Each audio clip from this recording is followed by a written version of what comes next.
You know, where there is injury, let me bring pardon. Where there is doubt, faith. Where there is despair, hope. Where there is darkness, light. Where there is sadness, joy. In other words, wherever there is anything that is low, operating at a lower level, let me bring a higher energy to it. And he said that in his prayer, you know, asking for peace. He didn't ask God, please bring me peace. I don't have any peace. Bring me peace. Hand me peace. He said, make me an instrument of thy peace. In other words, let me become what you are, thinking like God, which is what this whole business of meaning really is about, thinking like God. However, and that was Einstein's famous observation. They asked him about quantum physics. He said, they're all just details. He said, all I want to learn is to think like God thinks. Which is an interesting thing. Well, how does the source, this all creative energy, how does it work? How does it think? What does it offer? And what it means, like, as a technology, because I always said the prayer is not really a prayer, it's just a technology.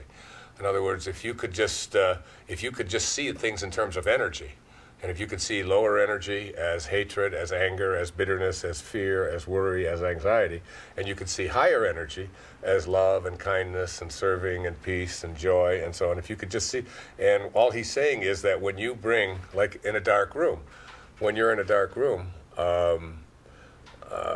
and you want to bring light to the room, you don't have to warn the darkness or anything. You just bring higher energy, you bring light to the presence of darkness, and not only do you get rid of the darkness, but you convert darkness into light. You literally become a conversion. So high energy in the face of low energy, all throughout, you know, physics and quantum physics and so on, higher energy in the face of lower energy brings higher energy up. Lower energy in the face of higher energy can never bring higher energy down. So they said of the great spiritual masters, like of Jesus, that when he would go into a village, you know, just his presence in the village would elevate the consciousness of everybody in the village. When a Mother Teresa walked into the room, everybody felt her presence because she was operating at and living at a much, much higher, more peaceful, more beautiful, more God-realized, if you were, or Tao-centered existence or Tao-centered life. And when people are like that, when you meet a person who's operating at these really high energy places, because they are associated with, or aligned with, I should say, with God consciousness, you feel different when you're in the room with them than you do with somebody who's got very low energy, who's very angry, who's full of revenge, who can't have forgiveness and so on. You become a person who impacts you know, people in a negative kind of way. The mystical techniques for achieving immortality are revealed only to those who have dissolved all ties to the gross, worldly realm of duality, conflict, and dogma, which is what the material world really is. It's a world of duality. You can't get past the concept of duality. Everything is in opposites.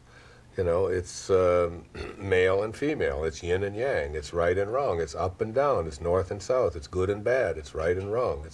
It's like everything in the physical world, the world of the 10,000 things, is the world of being. But in the Tao, it says all being comes from non-being. And non-being has no duality in it. It has only oneness. So how do you take oneness out of oneness and create two-ness? God can't understand or grasp the concept of two-ness. The opening line of the Tao Te Ching says the Tao that can be named is not the Tao. And the reason it says that is because now you've got two. You've got the thing and you've got the name for it. And as long as you put a name on the thing, you got two things. There can't be two-ness out of oneness.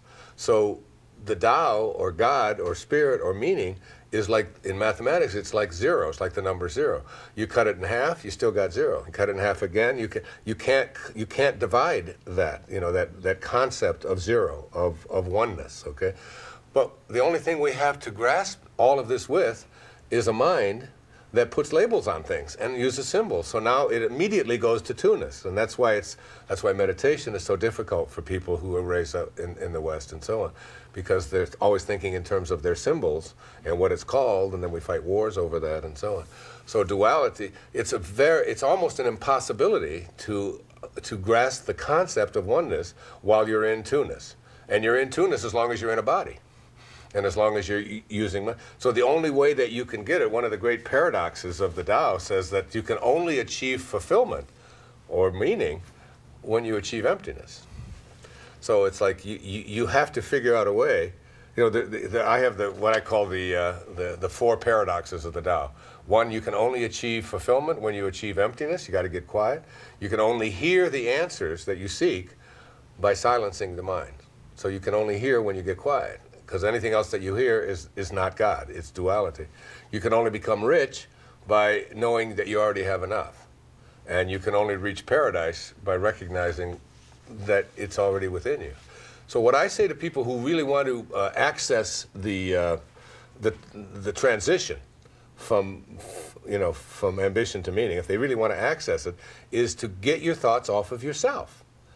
I do it on the radio every Monday. I mean, it's like all my questions, all the questions are about, why can't I manifest this? Why can't I have that? This isn't working, and so on. And my response back to them all the time, over and over again, is take what it is that you would really like to attract into your life, whatever it is, whether it's wealth, a job, money, a nice watch, a new car, whatever it is, and want it more for somebody else than you want it for yourself. Just want it more. Just think about that and think about how much joy it would give you to be able to put your attention on that. And just keep your thoughts on that. Take your thoughts off of yourself and start living the four virtues. Start being sincere, start being supportive, start having this reverence for their life and so on.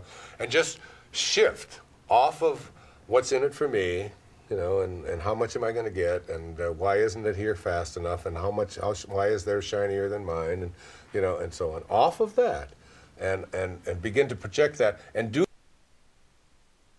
because so many of the verses of the Tao are about that whole concept of offering, giving, letting go of your stuff. The more you have, the less you have. More is less, less is more. That's all out of the Tao. And letting go of that, and practicing that, and seeing that in strangers and people that I would meet and so on, and meditating on it and so on. And the more I did that, the more I shifted my focus to thinking like God thinks, or like in the power of intention, I call it the 7 faces of intention. It's like, if you had binoculars and you could just focus them on, what does this source that's always creating, what does it look like? Well, whatever it looks like in the physical sense, it is you can't say what it looks like because it doesn't have any vision or boundaries to it. But what it acts like is everything is available for everyone, and there's an unlimited amount of it. And it's just going to keep, I'm just going to keep giving it to you. I'm just going to keep getting, and you can do anything that you want with it. And it's like, and you are a part of it. You came from that, and you must be like what you came from. So you've got to look at yourself and see divinity. You've got to be able to look in the mirror and see, it's like, even hold your hands up and just look at your hands and say, these are the hands of God. These are hands that were created by God, so they must be like what they were created by, And this is what I have here in front of me, and what does God do with his hands? He gives to others. It's always about giving.